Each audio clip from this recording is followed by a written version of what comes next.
was suffering with fever and I wanted somebody to deliver some breakfast and medicine. This was way back in 2011, where there was no single company which was into intracity on-demand delivery services.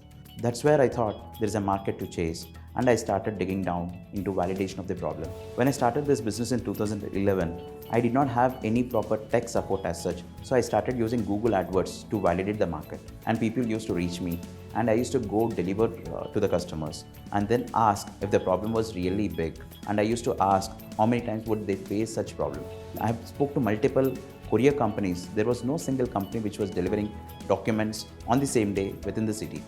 So that's when I thought it's the right time to jump and start WeDeliver. So hiring the delivery guys was once such challenge we had in 2013-14, which we don't have now, because there's a large pool of freelance or gig-based delivery guys out there in the market whom we can recruit and train and get things delivered. As on date, the current challenges are scaling again. So every time what entrepreneur does is, so I start at 0, I go to 1. So I have the learning curve of 0 to 1.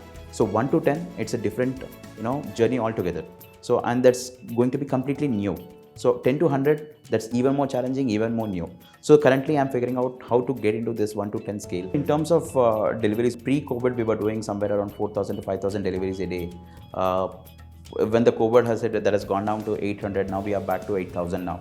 So in terms of growth in terms of numbers, we have done that. So 800, we are back into 8,000. So it is even beyond the pre-COVID numbers. Post-COVID, there was a different problem that all the gated communities had. That's when we started thinking the solution towards gated communities, and we started like tech product, in terms of where resident can start tracking the parcel. And the adaptability was really good, because all these people were using our app right from day one till today. We have around 10,000 downloads, and hardly 5% people have uninstalled. So there is 95% retention rate in terms of using our app. 360-degree knowledge is one essential thing for any founder, for that matter. So it can be finance, it can be the core expertise like logistics itself.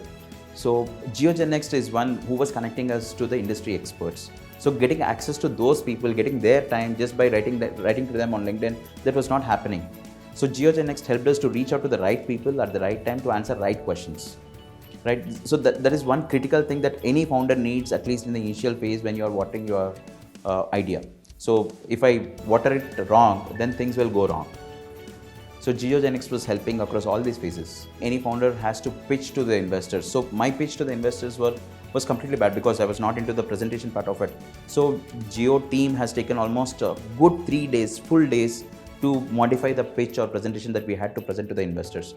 Right from the initial problem statement, defining the problem statement, defining the solution. So I know that this is going to happen, or this is what needs to be done, but phrasing them, putting them into English, putting them into mathematics, that is what GeoGenNext taught us.